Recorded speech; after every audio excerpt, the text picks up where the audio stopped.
بسم اللہ الرحمن الرحیم۔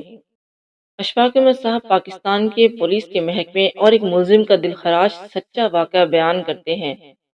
فرماتے ہیں کہ میرا ایک عزیز جس کا ایک دوست کسی جرم میں لاہور جیل میں قید تھا، میرے عزیز نے مجھے اپنے دوست اور تھانے دار کی عجیب اور دانشمندانہ روداد سنائی۔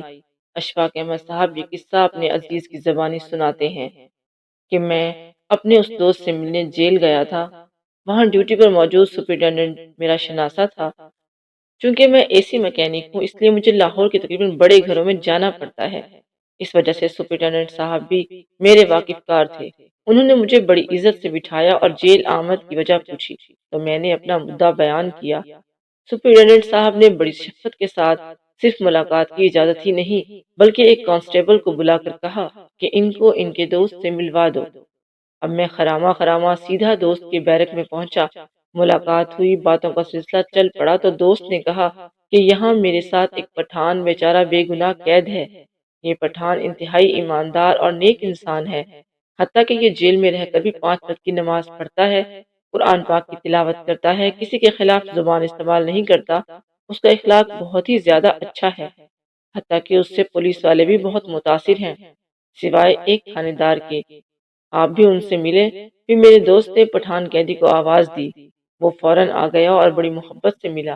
اب میں نے پٹھان بھائی سے پوچھا کہ آپ یہاں کیسے پہنچ گئے تو پٹھان بیچارہ آبدیدہ ہو گیا اور کہنے لگا کہ 2 سال سے یہاں جیل میں بے گناہ سڑ رہا ہوں، اور پھر اپنا واقعہ سنایا کہ پشاور سے بچوں کے بڑے کھلونے اور سائیکل لا کر لاہور میں فروخت کرتا تھا اور لاہور سے سامان لے جا کر پشاور میں فروخت کرتا تھا۔ یوں میرے گھر کا چولہا چل رہا تھا۔ ایک دن ایک تھانے دار صاحب ملے اور انہوں نے اپنا کمیشن مانگا۔ میں نے منہ پر انکار کیا۔ تھانے دار کہنے لگا کہ کمیشن دو تو فائدے میں رہوگے، ورنہ آپ کا نقصان ہوگا۔ میں نے پھر انکار کیا۔ اس کے بعد تھانے دار چلا گیا۔ 2 دن کے بعد تھانے کی پولیس کی ایک گاڑی آئی جس میں وہ تھانے دار بھی تھا، اور انہوں نے مجھے گرفتار کیا اور سیدھے تھانے پہنچا دیا۔ تھانہ پہنچ کر تھانے دار نے میرے خلاف پرچہ کروایا کہ اس سے 1 کلو چرس 1 کلو افیون برآمد ہوئی ہے۔ مقدمہ عدالت میں چلا گیا۔ مجھے ریمانڈ پورا ہونے پر جیل بھیج دیا گیا۔ تب سے لے کر اب تک 2 سال ہوئے ہیں میں جیل میں ہوں۔ غریب آدمی ہوں، چھوٹے چھوٹے بچے ہیں، وکیل کے اخراجات قرض لے کر ادا کر رہا ہوں۔ یہ سارا واقعہ سن کر میں بہت دکھی ہوا اور تھوڑی دیر خاموشی اختیار کی۔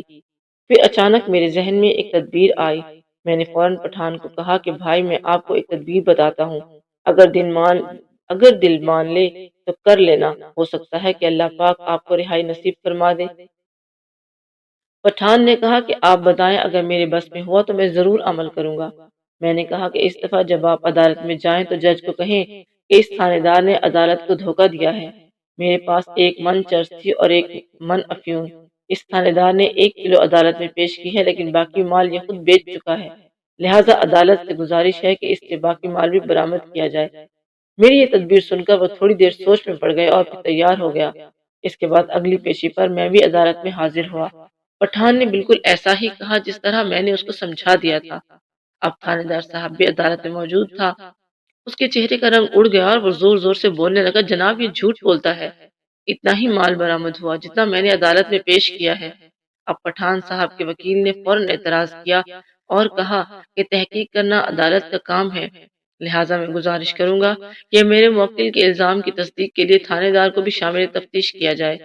اس پر جج صاحب نے تھانے دار کی پیٹی اتروا دی اور پولیس والوں کو حکم دیا کہ اگلی پیشی پر تھانے دار سے باقی مال برآمد کر کے عدالت میں پیش کیا جائے۔ اگلی پیشی سے پہلے تھانے دار نے پٹھان کی منت سماجت شروع کر دی، لیکن اب پٹھان بالکل انکار کرتا رہا۔ بالآخر پٹھان نے کہا کہ فقط ایک صورت ہے کہ آپ بھی عدالت میں اقرار کریں کہ آپ نے مجھے بے گناہ پھنسا دیا تھا، پھر میں بھی اقرار کروں گا کہ میں نے بھی جھوٹ بولا تھا، پھر میرے پاس سرے سے کوئی مال تھا ہی نہیں، لیکن یہاں پر تھانے دار نے کہا کہ پہلے آپ عدالت میں بیان دیں، بعد میں بیان دوں گا۔ پٹھان مان گیا۔ پیشی والے دن دونوں عدالت میں پیش ہوئے تو جج نے پوچھا کیا تھانے دار سے باقی مال برآمد ہوا؟ تو تھانے دار پھر فوراً بولا، جناب اس سلسلے میں فریق سے پوچھیں، وہ کچھ کہنا چاہتے ہیں۔ لیکن اس وقت پٹھان کے وکیل نے اعتراض کیا کہ یہ تھانے دار کا کام ہے، لہذا میرا موکل کچھ نہیں بولے گا۔ اب تھانے دار مرتا کیا نہ کرتا کہ مصدق بولنا یعنی سچ بولنا شروع ہو گیا اور اپنے جرم کا اقرار کیا کہ میں نے اسے جھوٹا پھنسایا تھا۔ اس کے بعد پٹھان نے کہا، جناب والا، میں نے بھی جھوٹ بولا تھا کہ میرے پاس ایک من چرس اور افیون تھی، لیکن یہ جھوٹ بولنا میری مجبوری تھی کہ اس کے بغیر سچ ثابت نہیں ہو سکتا تھا۔ اب عدالت جو سزا سنائے میں بھگتنے کے لیے تیار ہوں۔ چنانچہ جج صاحب نے فیصلہ سنایا کہ پٹھان کو باعزت رہا کیا جائے اور تھانے دار کو نوکری سے نکال دیا جائے اور 5 سال قید کی سزا بھی سنائی جائے۔ اس طرح ایک ظالم اپنے انجام کو پہنچ گیا۔ جب یہ واقعہ اشفاق صاحب کے عزیز نے سنایا تو اشفاق صاحب فرمانے لگے، میں اتنا حیران ہوا کہ جیسے میں سانس لینا ہی بھول گیا اور مجھے یاد آیا کہ اللہ کی لاٹھی واقعی بے آواز ہوتی ہے۔ اشفاق احمد صاحب فرماتے ہیں کہ جو کسی کے ساتھ برا کرے گا 99% چانس ہے کہ وہ اپنے کیے کی سزا اس دنیا میں ہی پالے گا، باقی صرف 1% چانس ایسے ہیں جن کو اللہ تعالیٰ دنیا میں کسی وجہ سے رعایت دے سکتا ہے، لیکن آخرت میں وہ دگنا عذاب جھیلیں گے۔ یہ بھی عین ممکن ہے کہ اس کے گناہ اس کی اولاد کے زمرے میں آ جائیں اور اس کی اولاد بیچاری کو اس کے گناہوں کی سزا ملے۔ ہمیشہ اللہ سے ڈریں، آپ کے نصیب کا رزق اللہ کی ذمہ داری ہے اور وہ آپ کو ملنا ہی ملنا ہے۔ بلا وجہ کسی کا حق نہ ماریں، چاہے آپ کسی بھی محکمے میں ہیں۔ وقتی طور پر پیسہ آپ کو آتا محسوس ہوگا، لیکن یہ پیسہ نہیں ہے، یہ سانپ ہے، اس کے ڈسنے کے مختلف طریقے ہیں، لیکن جب یہ کسی کو ڈستا ہے تو وہ سوچ بھی نہیں سکتا کہ ایسا کیسے ہو گیا۔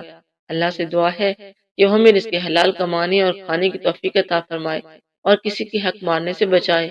آمین۔